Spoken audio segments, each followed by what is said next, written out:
Boy, do I have so much to share with you today. My trip in the prairies on Ontario was so exciting that I stayed for a little while longer. But I will tell you something. My trip into today's adventure was amazing. I'm going to be taking you into our last adventure for Canada. I explored Quebec and the Maritime provinces.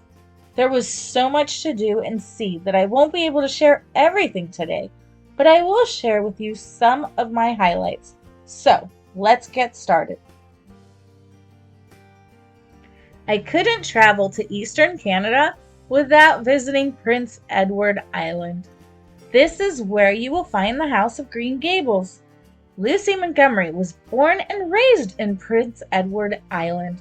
As a matter of fact, the Green Gables home is what inspired her to write Anne of Green Gables. But did you know that even though she completed the novel, it took her 2 years to finally get a publishing deal? Could you imagine waiting 2 years?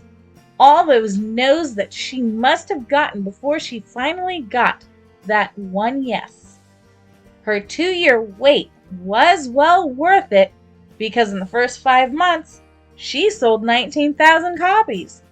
Just to think that in this very home, in this little house, Lucy Montgomery wrote Anne of Green Gables.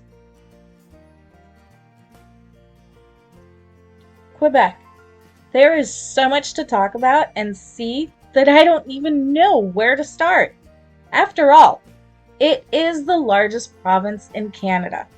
There are so many landforms in this province, from fertile lands to grow your crops, to mountains that you can climb. But we can't forget the barren tundra and the forest as well. Within all these different landforms, we find so many species of animals. One in specific are the puffins, and they are nicknamed sea parrots. They are small seabirds that measure around 25 centimeters in length and spend most of their lives out at sea. Their beaks change in color during the year. In winter, the beak has a dull gray color, but in spring, it changes to orange. In spring and summer, thousands of puffins gather in colonies on the coast and islands off the North Atlantic Ocean to breed.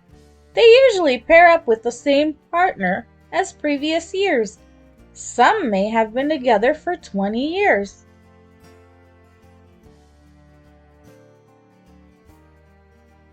And here we go with the food.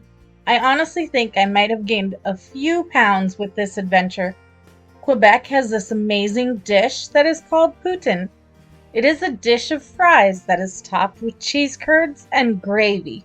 I can't tell you how wonderful this dish was. The Montreal smoked beef is also something that you should try when in Quebec. But I bet you didn't know that this is where the majority of the world's maple syrup comes from. Yummy! I love myself some pancakes with maple syrup in the mornings, don't you? But, of course, I can't forget the seafood in the Maritime provinces. I absolutely love seafood. So, I have been going on and on about this trip, but here are 2 quick facts about Canada that you may not have known. The French were actually the first ones to colonize in Canada. Who would have thought? Especially when Quebec is the only province that made French their official language. And my second fact, Canada was originally only made up of 4 provinces: Ontario, Quebec, New Brunswick, and Nova Scotia. Well, unfortunately, that's it for our Canadian adventure. Or, at least for now. I may have to come back and visit a few of these provinces a little longer. I hope everyone enjoyed my great adventure into Eastern Canada. I will be leaving Canada soon and heading into our next adventure. Hope to see you on my new adventure as we tour the United States of America. But until next time,